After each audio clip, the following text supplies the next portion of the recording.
Hey, what's up everybody? This is my review of Transformers Dark of the Moon Deluxe Class Autobot Que. And let me start off by showing you the packaging. This figure, as many of you know, has not been released here in the United States. So that's a sad thing, because this is actually a pretty good figure. We have a Takara Tomy logo up here, and we have a picture of Autobot Que. Some Japanese text, and some sticker with some Japanese text on there as well. Looking on the back, there's the bio. I will go ahead and type this out, and it will be down below in the description, so you can read that if you so desire. You have a picture of robot mode, and you have a picture of the vehicle mode. It says here it's a Mercedes-Benz E550 four-door sedan. So, packaging. And then you have for these Takara Tomy releases, you do have these two cards here, and you can see here is a picture of the Autobot Que's mech tech weapon, and a picture of Autobot Que in robot mode, and you put these together, and one overlays over the other picture, so you have now a complete picture of Autobot Que holding the mech tech weapon. And on the back here, what are apparently statistics, or part of some game apparently. Some codes here, which must be for some online thing. So there you go. And we'll take a close look at the vehicle mode. One thing that stands out, of course, with all of these Dark of the Moon Deluxe Class figures is, or are their mech tech weapons, and this is no exception. You can see here they decided to use a green color for some reason. But this is basically what I call the pizza slicer of death. You can see here, pull back on the lever there, and the blade extends out and spins. The pizza cutter of death. And as usual, this does plug into one of two mech tech ports on the roof of the vehicle. So, four-door sedan. Here's a look at the front grille, nicely detailed, silver paint apps. Black rims, dark translucent plastic for the windows all around. Look at the back of the vehicle, and look at the undercarriage. So not much to the vehicle mode. It does roll really well, as you can see there. And let's get on to the transformation. Basically, the first thing you're going to do is you're going to take the whole top section of the vehicle, from the windows all the way back to the rear windows, and that's going to come up and unfold kind of like a clamshell or a clam. The trick is to kind of get a hold on somewhere to sort of untab everything, and I like to grab on right here, and you can see how this is separating right there, and that just allows you to pull this whole assembly back. And then what you want to do is you actually want to take the rear bumper, and this whole thing should rotate back just a little bit to accommodate some of that movement. There we go. Then you want to take this panel here, rotate this down, and just get that out of the way. Next thing you're going to do is you're going to actually separate here and unfold. And this is kind of interesting the way that the legs are formed. You want to take this panel, it's on like this long hinge here, and kind of just untab that and fold that back flush against the, well, not really flush, but all the way back against the leg like that, as far as you can get it. Same thing here, fold that back and move these panels down if they're not already in that place like that. So there you go. You can see the feet come down like that, and you have these bits here, kind of just rotate them back like that. So you have the legs taken care of.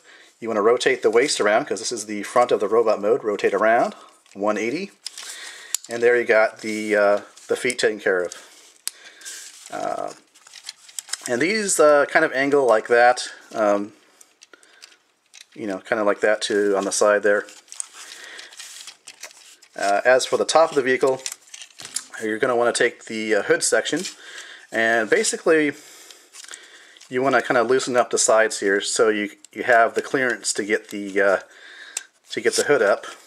But actually, before you do that, really what you need to do is take these two panels here, untab them, and they are going to rotate back. And let me get this out of the way here. There we go. And do the same thing over here. A little bit of a tight fit, but you just kind of have to move stuff around just to get other stuff to move into place. So there you go. Up top here, you can see what's happening over here. Well, let me go ahead and fold this down, and just lays against the back like that. Up front here, you can see these have become the arms. They go around like this, rotate down, bring out the arms, and then you want to take this chest panel here, pull this out, and you have the head. Bring up the head there, fold that back. And this whole panel here, it does separate, but you need to actually rotate it like so on both sides. It rotates back. And then it will actually separate there, you can see. And these come down to form his almost like shoulder armor or chest armor. And let me get the arms here straightened out and in the correct orientation here. There we go. And there really is no way to peg these in. There's a tab here, but those are really for the tabs for transforming back into vehicle mode. And there's nowhere to to slot these into on the chest. You can see, so they just kind of just hang there.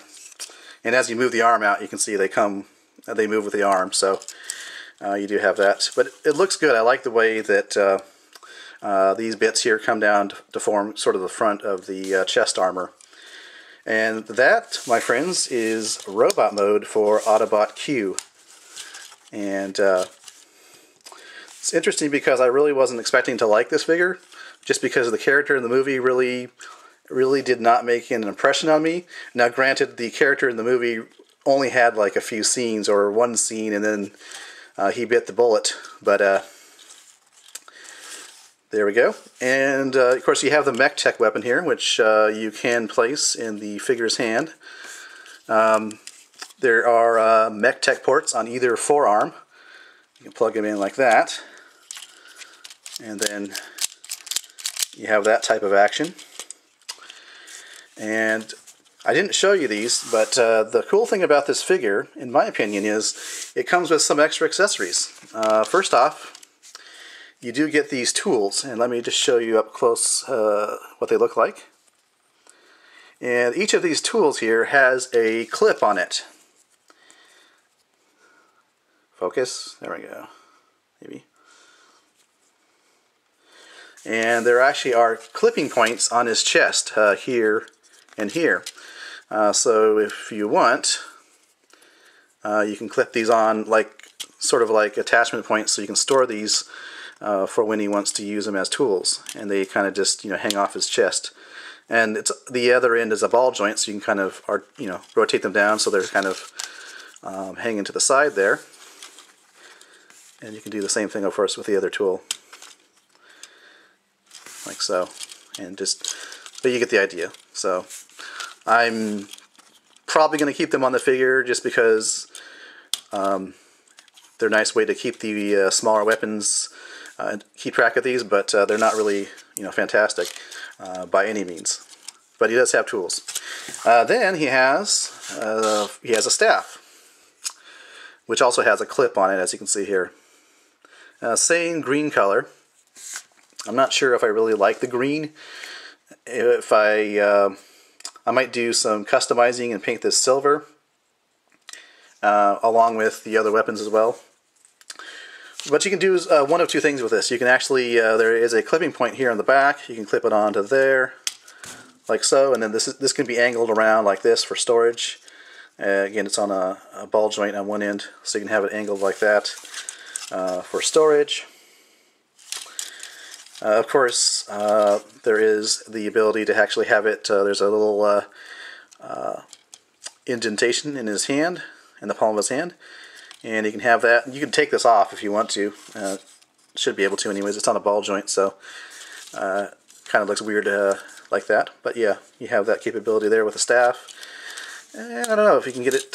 He doesn't really have any articulation below the elbow, so I don't know if you can actually have it, you know, in two hands. You might be able to do it, but I haven't really tried. But you really need some wrist articulation for that. And speaking of articulation, the head itself, well, let's take a look at the head sculpt first. Do a little close-up here. No light piping. He does have sort of dark, translucent plastic for his hair. So he has that Albert Einstein type of look there.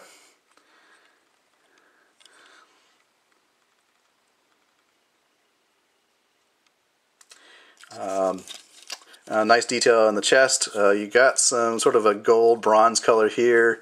Not a lot of nice details here. Actually, what this looks like, it's supposed to be the engine block. You can see the Mercedes-Benz logo on his chest, and what looks to be like a supercharger or of some sort that you would see on an engine. So his chest apparently is part of part of the engine. So Autobot symbol right there.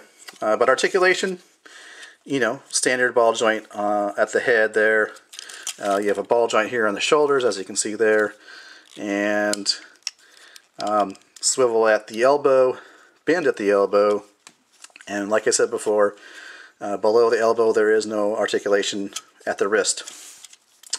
You have articulation at the waist due to the transformation. Standard ball joints at the hips here. There is a swivel at the thigh. Oddly enough, you don't really have a bend, just because of the way that the joint is. You don't really have much range of articulation at the knee. It's more of a transforming mechanism, if anything else. And then you have, you know, your, what you could argue is ankle articulation, but that's really just for transformation as well. But yeah, he looks really good. Like I said before, the character itself didn't really appear in the movie that much, or too long. And I never really gave him the character much second thought. But when I saw a review of this toy, and I saw the fact that this would not be sold in retail stores in the United States, decided to pick him up just because it would be nice to have him to add to my Dark of the Moon collection. Alright, well, this has been a review of Transformers Dark of the Moon Autobot Que. Thanks for watching.